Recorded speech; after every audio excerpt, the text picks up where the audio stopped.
नमस्कार, मैं doctor Vedula Ramalakshmi mind, body and soul की इस अद्भुत यात्रा में आप सभी का स्वागत है। स्वाधिष्ठान चक्र, सेक्रल चक्र को संतुलित कैसे करें? मेडिटेशन से बढ़कर कोई कारगर उपाय हो ही नहीं सकता।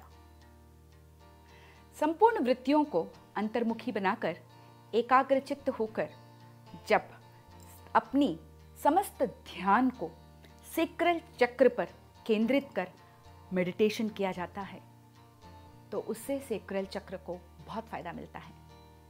और इस मेडिटेशन के दौरान उसके बीज मंत्र वंग का उच्चारण करते रहें और साथ ही इसके रंग यानी नारंगी या ऑरेंज कलर को विजुअलाइज करें।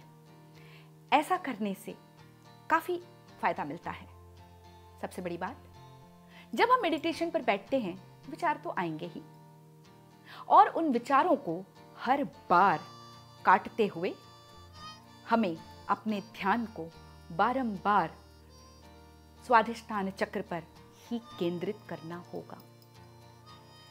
ध्यान के अलावा हमें चेतन या अवचेतन रूप से अपने व्यवहार में परिवर्तन लाना होगा। हमें गिल्ट से निकलना होगा, क्योंकि गिल्ट आत्मा के लिए विष के समान होता है। जब गिल्ट आत्मा में घर कर जाता है तो वो पूरी तरह से आत्मा की शक्तियों का ह्रास कर देता है। ये गिल्ट हमें छोड़कर जाएगा कैसे?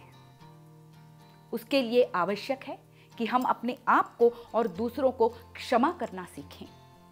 क्षमा गुण बहुत बड़ा होता है और यह तभी संभव है जब हम अपने आप को जस का तस स्वीकार कर सकें और दूसरों को भी वैसे ही स्वीकार कर सकें जैसे कि वो हैं। हमें खुद को और औरों को जज करना छोड़ना होगा। अपने आप को स्वीकारते हुए अपने चारों तरफ आवश्यकतानुसार बाउंड्रीज बनानी भी है और तोड़नी भी है। हमारे भीतर वो फ्लेक्सिबिलिटी और समझदारी होनी चाहिए कि किन चीज़ों के लिए सीमाएं बनानी हैं और किन चीज़ों के लिए सीमाओं को तोड़ना है। गिल्ट से हमें मुक्ति तभी मिल सकती है जब हम ये स्वीकार कर लें कि गलतियां सभी से होती हैं। ऐसा मान लेने से हम में वो समझदारी आ जाती है और हम गलतियों से सीखने लगते हैं। जब भी कोई गलती हो तो उस गलती के प्रति ग्रैटिट्यूड का होना जरूरी है, और ग्रैटिट्यूड के आते ही हम उस गलती को फिर नहीं दोहराएंगे। जीवन का एक सूत्र गांठ बांध लेना बहुत जरूरी है, और वो है फॉरगिव एंड फॉरगेट। बहुत सारे व्यक्ति, परिस्थितियां और परिवेश ऐसे आते हैं जो हमें भीतर तक हिलाकर रख देते हैं। हमें उन्हें माफ करना होगा। यदि माफ नहीं कर पाएंगे तो हमें भूलना होगा। ऐसा न करने से नुकसान उन परिस्थितियों, परिवेश और व्यक्तियों का नहीं बल्कि हमारा खुद का होगा, और हमारा स्वाधिष्ठान चक्र हमेशा के लिए ब्लॉक्ड ही रह जाएगा। इसीलिए फॉरगिव एंड फॉरगेट। स्वाधिष्ठान चक्र का संबंध जल तत्व से है। जिस प्रकार से जल प्रवाहमान होता है उसी प्रकार से इमोशंस और फीलिंग्स को भी प्रवाहमान ही रहना चाहिए। जहां फीलिंग्स को रोककर बांध बनाया जाता है वहां पर स्वाधिष्ठान चक्र अवरुद्ध हो जाता है।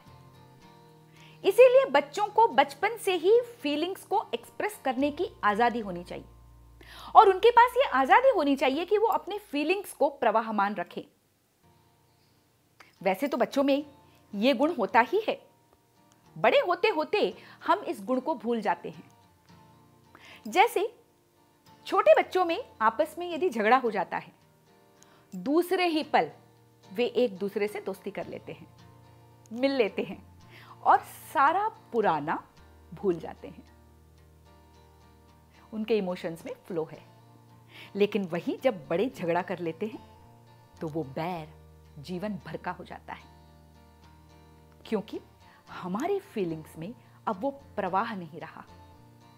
आवश्यकता है पुराने इमोशंस की जगह नए इमोशंस को देने की, वो सारे नेगेटिव इमोशंस जो हमें परेशान कर रहे हैं उनको पोंछकर निकाल देने की और उनकी जगह ज़्यादा कंस्ट्रक्टिव, क्रिएटिव और पॉजिटिव इमोशंस को स्थापित करने की या उनको लाने की।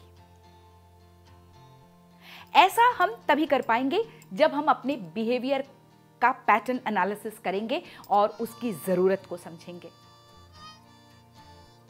इमोशंस पानी की तरह कब बहेंगे, उसके लिए पानी के साथ अपने संपर्क को बनाए रखें।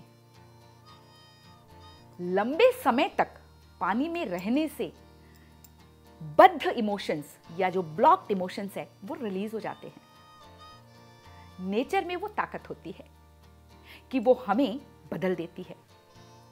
इसीलिए ज्यादा से ज्यादा समय नेचर के साथ बिताएं और अपने रुके हुए इमोशंस को मेल्ट करने के लिए पानी के साथ ज्यादा से ज्यादा समय बिताएं। अपने डिसीजंस खुद लेना और उनके रिजल्ट्स की जिम्मेदारी लेना एक बहुत बड़ी बात है। कई बार हम डिसीजंस भी खुद नहीं ले सकते। छोटी सी छोटी बात के लिए दूसरों के वैलिडेशन की जरूरत पड़ती है। ऐसा इसीलिए होता है क्योंकि हम अपनी हिम्मत भीतर से हार चुके हैं। क्योंकि अगर असफल हुए तो असफलता का बोझ उठाने की हालत में हम नहीं हैं। इसीलिए जिस दिन हम अपने डिसीजन खुद लेते हैं उस दिन हमारे भीतर वो हिम्मत भी आ जाती है, चाहे उसका परिणाम सफल हो या विफल, हम उसे ले सकते हैं। और ये आदत बच्चों को भी बचपन से ही पड़ जानी चाहिए कि वो अपने छोटे छोटे डिसीजंस लें और उन डिसीजंस के फल को स्वीकार करने की जिम्मेदारी भी उठाने के लायक हो जाएं। स्वाधिष्ठान चक्र बैलेंस तब होगा जब हम अपने आप से प्यार करेंगे, अपने आप को स्वीकार करेंगे और ये मानकर चलेंगे कि मैं एक अलग यूनिक व्यक्तित्व हूं, मेरी अपनी खूबियां हैं। हम जजमेंटल नहीं हो सकते, कभी भी नहीं, किसी भी हाल में नहीं। अगर ऐसा होता है तो स्वाधिष्ठान चक्र संतुलित होगा और जीवन खुशियों से भर जाएगा। जीवन का नाम ही खुशियां हैं और इन खुशियों को जीना भी हमारी एक बहुत बड़ी जिम्मेदारी है। और यह तभी संभव है जब सेक्रल चक्र एक्टिव रहेगा। और चक्रों के बारे में जानने के लिए, उनके स्वरूप और उनके बैलेंस स्टेट्स कैसे होते हैं, इसके लिए देखते रहिए माइंड, बॉडी एंड सोल।